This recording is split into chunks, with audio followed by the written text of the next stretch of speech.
मला एक सांग, ही वाहन डोक्यावर ठेवतात का? नाही. का नाही ठेवत? कारण तिची जागा पायापाशी असते आणि तुझी जागा सुद्धा पायापाशी आहे. मी आश्रय दिला म्हणून तू जगतेस, तेव्हा मी जे सांगेन तेच करायचं. मी जिथे सांगेन तिथेच राहायचं. अगं, स्वतःचे निर्णय घ्यायची तुझी लायकीच नाहीये. काकू, हो मी हट्ट करत नाहीये. मी खरंच सांगते. स्वामींनी मला अक्कलकोटला बोलवलंय. मला सकाळपासून एक एक संकेत मिळत गेले. हो, मी सांगते ना तुम्हाला. गुरुपौर्णिमा, अक्कलकोट, ते साधू महाराज, माझ्या हातावरची जखम, हे सगळं उगाच घडलेलं नाहीये. मला त्यांच्या आज्ञेचं पालन करायला हवं. मला अक्कलकोटला जायला हवं. हे गप, फालतू बडबड करू नकोस. भक्त प्रल्हादच आहेस नाही का तू? स्वामी तुला बोलावतायत, स्वामी तुझ्यासाठी संकेत देतायत. त्यांचं अडतंय ना तुझ्या वाचून? मी खोटं बोलत नाहीये. मी खरंच सांगते. मी तुम्हाला एक एक घटना सांगते ना.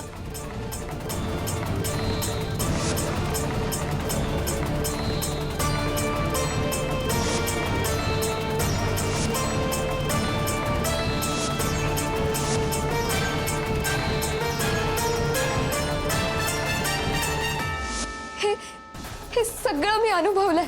ए चुप, फालतू गोष्टी सांगू नकोस. तुला कामाचा कंटाळा आलाय ते सांग. आणि अक्कलकोटला गेलीस तर परत येशीलच याची काय खात्री? नाही, मी पळून जाणार नाही. मी तुम्हाला वचन देते. मी दर्शन घेईल आणि लगेच परत येईल. हवं तर मी आयुष्यभर तुमची सेवा करेन. एकदा, फक्त एकदा मला जाऊ देत काकू.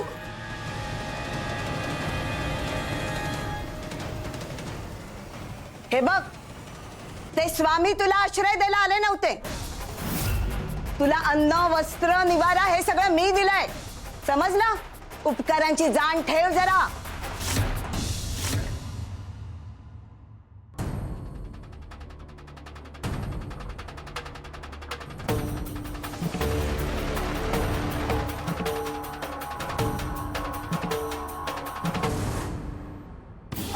स्वामी, तुम्ही बोलावलंय, पण मी येऊ कशी? तुम्हीच काहीतरी मार्ग दाखवा. कृपा करा स्वामी. महाराज, ही पेटी आणि हा विडा का दिलाय तुम्ही आम्हाला? याचं काय करायचंय? याच्या मागे काही अर्थ आहे का? ते तुझ्या नवऱ्यालाच विचार, तोच तुला सांगू शकेल. हे काय म्हणतात? तुम्हाला काही माहित आहे का? अरे तुला सांगितलं ना, तू जा इथून निघ. विमला, अगं तुझ्या लक्षात कसं येत नाही, हा भोंदू आहे. कसला विडा, कसली पेटी. विमला, तू एक सुद्धा ऐकू नको हे. हो, चल निघ. आणि तू पण चल, आज जा. चल चल. अहो ऐका तर.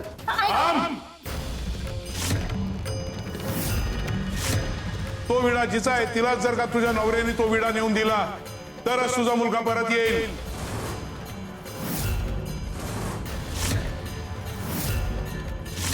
अगं हे काही बडबडताय, तू काय ऐकतेस यांचं? तू जा, चल चल. नाही, थांबा, मला ऐकू द्या त्यांचं. महाराज, काय म्हणालात तुम्ही? हा विडा कुणाचा आहे? अहो, हे असं का म्हणतायत?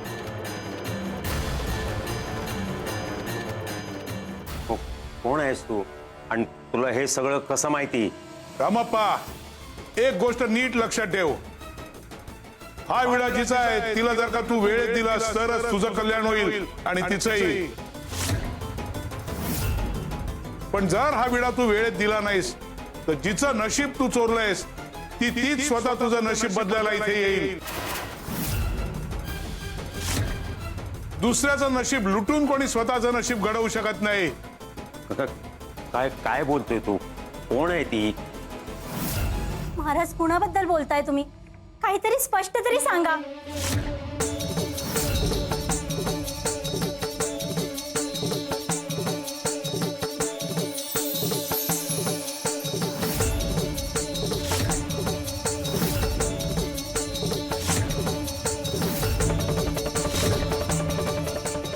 बाळाची पावलं. अहो हे बघा बाळाची पावलं. हे कसं शक्य आहे? महाराज हे काय दाखवताय तुम्ही आम्हाला? याचा अर्थ काय? रामप्पा, तिचं नशीब तिला मिळणारच आहे. हा नियतीचा निर्णय आहे. आता तो निर्णय तू स्वीकारतोयस का नियतीलाच तुला स्वीकारायला भाग पाडायला लावतोयस, हा निर्णय तुझा आहे. जर तू स्वतःहून तिचा हक्क तिला परत दिलास, नियती तुझ्या पापांकडे दयेनं पाहिल, तुला प्रायश्चित्ताची संधी देईल. पण जर तू तिचा हक्क नाकारलास, हट्ट धरलास, तर नियतीच तुला तिच्या पुढे गुडघे टेकायला लावेल. मग तुला कोणीच माफ करू शकणार नाही. अलख निरंजन.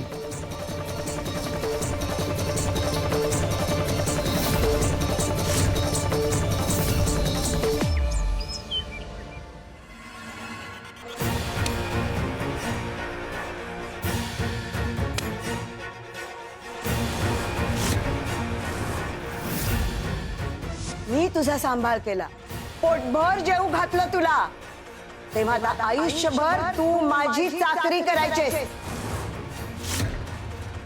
हे घर सोडायचा विचार सुद्धा मनात आणू नकोस. स्वामी, मला यायचंय पण काकू परवानगीच देत नाही. आता मी काय करू? आता तुम्हीच असं काहीतरी करा की त्या स्वतःहूनच मला पाठवते. भक्ताला मार्ग दिसत नसेल तर गुरुच मार्ग निर्माण करतो ना. मग आता तुम्हीच मला मदत करा, मला मार्ग दाखवा.